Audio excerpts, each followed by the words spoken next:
podcast avec Track Baroudeur et Sissi. On va lancer ces modules sur le paranormal. Comment est-ce qu'elle va, la paranormale, à côté de moi? Elle va bien.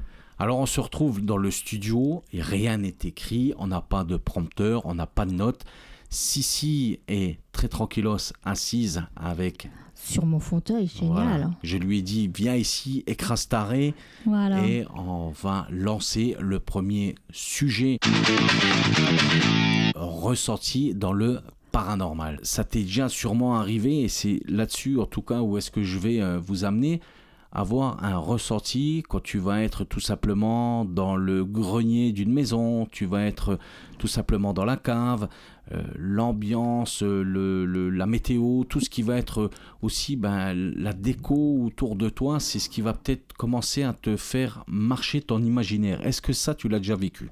Oui, j'avais l'impression qu'il y avait quelqu'un qui me regardait, même souvent. Tu vas fermer tes yeux. Oui.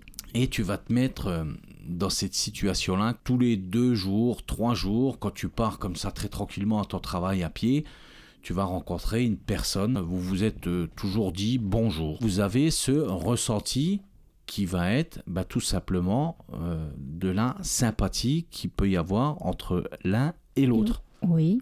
Donc jusque-là, rien de paranormal. Non. Et cette personne-là, tu vas pas plus y penser. Et peut-être que par moment, quand elle va venir directement dans cette journée que tu as passée, en te posant cette question, est-ce qu'il est marié? Est-ce qu'il a des enfants? Qu'est-ce qu'il peut faire comme métier ou autre? Est-ce que ce cadre-là te parle? Oui, j'ai déjà plus ou moins voilà, vécu ces situations comme ça. Oui. Jusqu'à un jour, tu rencontres plus cette personne. Donc, tu continues, toi, ta routine de vie, ton boulot, tout ce que tu as à faire, tes passions ou autres. Tu te demandes ce qui se passe si tu la vois, si tu avais l'habitude de la voir et que tu la vois plus.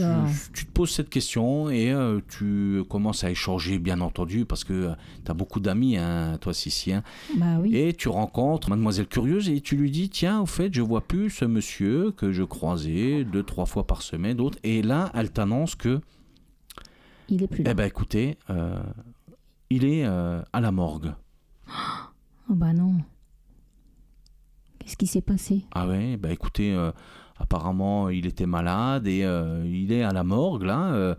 Je l'ai appris ce matin qu'il était à la morgue. Il est parti, il est parti de l'autre côté. Comme tu as les yeux fermés haut, ton ressenti est complètement différent.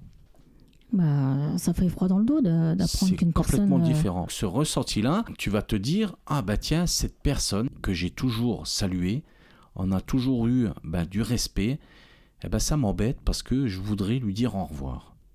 Oui. Tu vas prendre ton courage à deux mains et tu vas aller à la morgue. Oui, pour lui dire enfin au revoir à ce monsieur. Donc ce monsieur que tu ne connaissais pas plus, tu vas rentrer dans cette morgue, habituellement, et c'est ce que beaucoup font, disent bonjour. Oui. Et on ne dit jamais bonjour lors de ces moments-là, parce que pour ces personnes qui seront dans le deuil, c'est pas du tout un bonjour. C'est sûr que non, tu viens et tu t'attends. Le bonjour, ça veut dire je te souhaite une bonne journée, quoi. Un bonjour, là ils sont pas du tout dans un bonjour. Non. Tu vas voir cette personne dans le cercueil et tu vas automatiquement lui parler de ton intérieur. Voilà, tout ce qu'on a fait ensemble. C'est la prière silencieuse. Tu vas dire au revoir à ce monsieur, tu vas peut-être le remercier de ces moments que tu auras passés avec lui. Le premier signe de ce côté où est-ce que tu vas ressentir le froid. Sujet qui est très intéressant, le paranormal. Oui. À très bientôt. Ciao.